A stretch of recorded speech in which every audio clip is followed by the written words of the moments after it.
Okay, YouTube, this is my first video of what hopefully will be very many. I am modeling the Chicago and Northwestern in Milwaukee. And this part here will be Mitchell Yard. I spent quite a bit of time doing up some plans. I've used Extract CAD, and it's a 2-level layout in a 15 by 26.5 room. Don't mind the 1950s curtains, they will be replaced. So the layout goes, it'll be 2 levels. Level under here, underneath this one here, over here, down here will be staging, which will end up coming up through the helix, which I'll show you in a minute.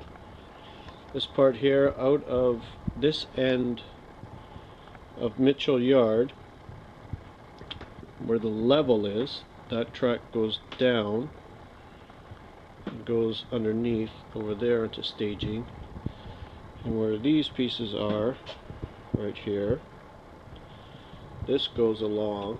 This is the Menominee belt, which comes out of the one end of Mitchell Yard and will be all along this wall here.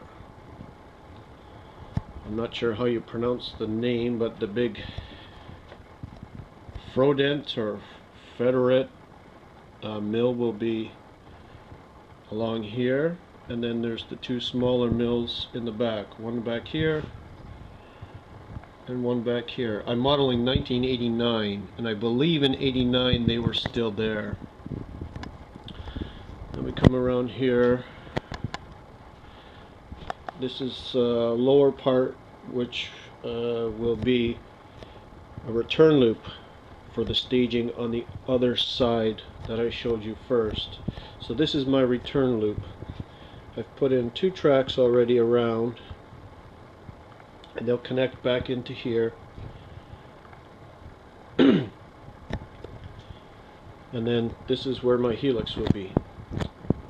These are a 32 and a 34 inch, and the helix is going to be 34.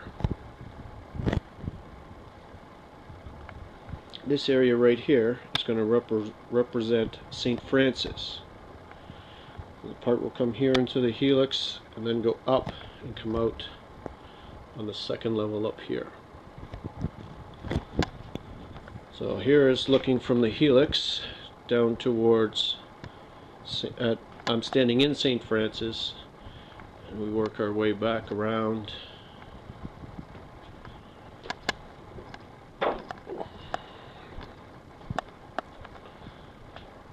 Back around here. This area over here where this bracket is will represent part of the green belt. A1's scrap will be here where the 2 jugs are. And then we'll come back around. Have a swing gate over top of the door, and then we come back into Mitchell Yard.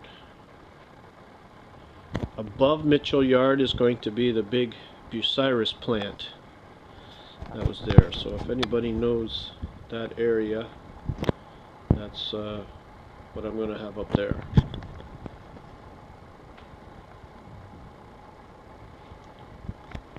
So I've been at this since the room's been finished. I completely gutted the room,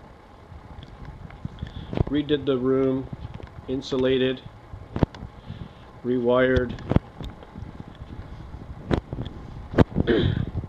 I put in a subfloor, so we're up off the cold concrete floor. So this is what the room looks like. That is the ventilation. Another one of those steel pillars like this one. is in that column over there.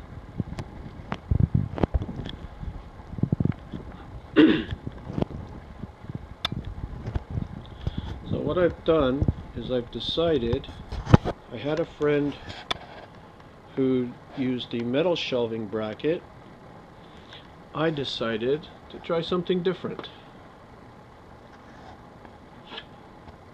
Everything is made out of wood. The only metal so far are the screws.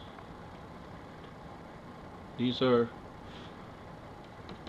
1/4 inch plywood, a 1x3 pine, and then screwed to the studs in the wall every 16 inches. And I have a 1x3 spruce on top, and then 1x3 pine screwed to that, and then 1/2 inch plywood screwed on top of that. I have no track centers yet. I haven't gotten that far. I have a couple. That's about it. And then for my island, so I want to have no legs. That was one of the reasons for the brackets, the wood brackets. The island, I've made little T-braces. Oh, sorry, there's another piece of metal right there, little bracket. I've made these little T-braces, and I've screwed them to my 2x3 stud wall to support a 1x4 that runs from this end to here to support this plywood here.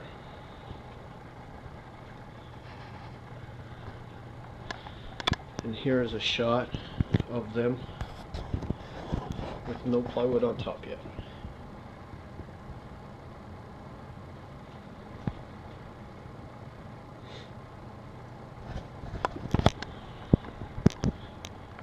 Here's a shot below.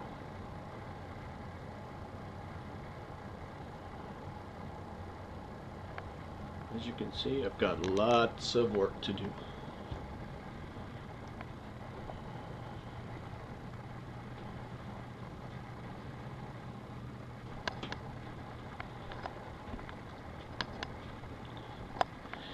In my helix, in my return loop, I have used Atlas Code 83 track. But I do believe now for the rest of the layout, other than the helix and the staging, I'm going to hand lay everything. I'm going to use fast tracks, switch building kits, and I'm going to hand lay everything else. The main line is going to be Code 83, the sidings will be Code 70, and some of the industries will be Code 55. In the past, I have cut all my own pine ties.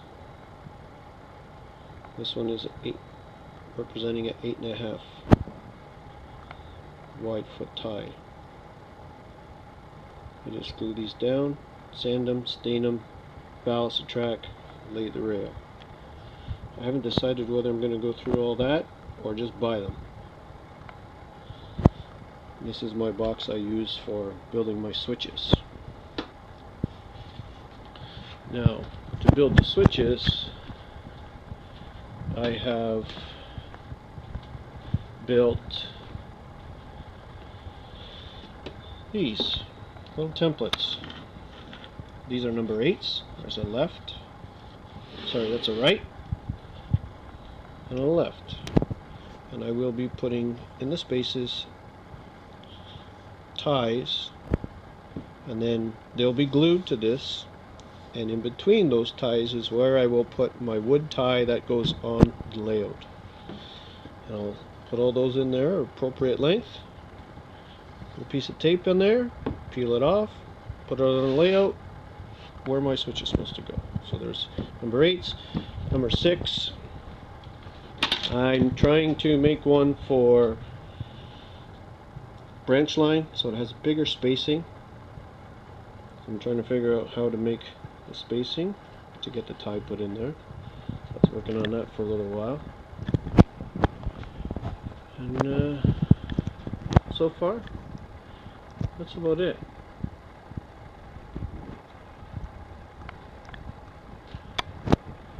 I spent a lot of time helping another friend who's building a layout, T&B Fan 401.